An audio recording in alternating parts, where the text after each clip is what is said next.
Bismillahirrahmanirrahim. Assalamualaikum warahmatullahi wabarakatuh. Salam sejahtera untuk kita semua. Perkenalkan, saya Salman Pangidwan Tamba, Program Studi Pendidikan Ekonomi Fakultas Keguruan dan Ilmu Pendidikan Universitas Muhammadiyah Tapanuli Selatan, akan menyampaikan orasi kebangsaan yang berjudul Keadaan Ekonomi Indonesia di Masa Pandemi COVID-19. Coronavirus Disease 19 atau yang dikenal dengan sebutan COVID-19 merupakan wabah virus yang sangat meresahkan seluruh dunia. Sesuai yang telah dilansir oleh World Health Organization (WHO), bahwasanya COVID-19 ini ditetapkan statusnya sebagai pandemi global di kota Jenewa, Swiss pada tanggal 11 Maret 2020. Seperti yang kita ketahui, negara Cina berdampak serius terhadap pandemi COVID-19. Hal itu sudah sangat mengkontraksi perekonomian Indonesia, yakni setiap 1% perekonomian Cina turun, maka perekonomian Indonesia turun 0,2%. Oleh karenanya, kemungkinan besar akan berdampak pada potensi krisis atau resesi global. Dampak pandemi terutama pada perekonomian Indonesia adalah kelangkaan barang-barang kebutuhan pokok. Sebagaimana yang kita ketahui, negara Cina merupakan penyuplai utama impor barang-barang kebutuhan pokok dan bahan baku Indonesia. Oleh karenanya, pada akhirnya kita bisa melihat bahwa kebutuhan kita akan berdampak. Dalam sektor keuangan, ada dampak capital outflow yang signifikan beberapa bulan ini. Bisa kita lihat dalam indeks hasil saham gabungan bahwasanya perekonomian Indonesia masuk dalam zona merah.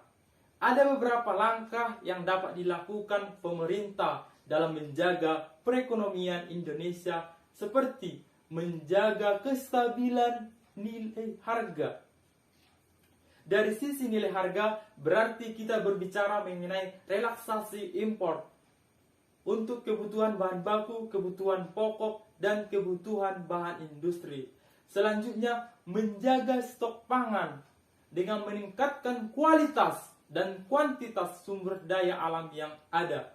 Yang selanjutnya, menaikkan dana bantuan pengembangan UMKM dari pemerintah kepada pemilik UMKM, serta lebih selektif kepada penerima bantuan tersebut. Pemerintah selain membantu dengan memberikan dana, juga harus berperan dalam memantau serta menindaklanjuti jika terjadi penyelewengan bantuan dana UMKM tersebut.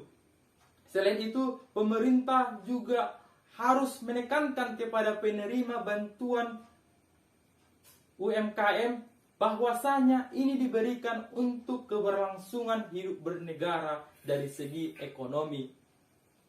Di sisi lain, masyarakat harus lebih giat dan dapat mengubah mindset dalam memperbaiki perekonomian Indonesia, terkhususnya pada masa COVID-19 pada saat sekarang. Dana yang diberikan bukan untuk kepentingan pribadi, akan tetapi untuk kepentingan ekonomi pemerintah.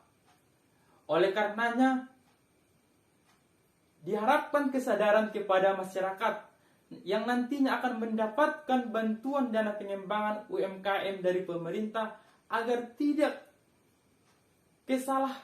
melakukan kesalahan yang dapat mengakibatkan kerugian terhadap negara akibat tindakan yang tidak benar.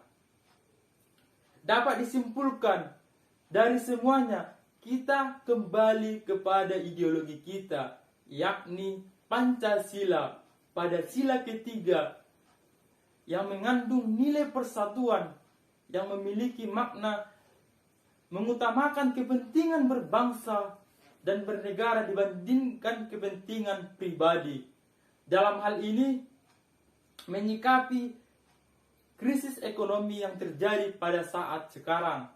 Kemudian Pancasila sila keempat yang mengandung nilai kerakyatan yang memuat makna bahwa semua yang diberlakukan pemerintah merupakan hasil musyawarah dari masyarakat, dan hasil musyawarah tersebut pastinya memiliki nilai positif dan sangat berpengaruh besar terhadap keberadaan ekonomi rakyat, baik miskin maupun yang kaya pada pandemi COVID-19 ini. Sekian, terima kasih. Assalamualaikum warahmatullahi wabarakatuh.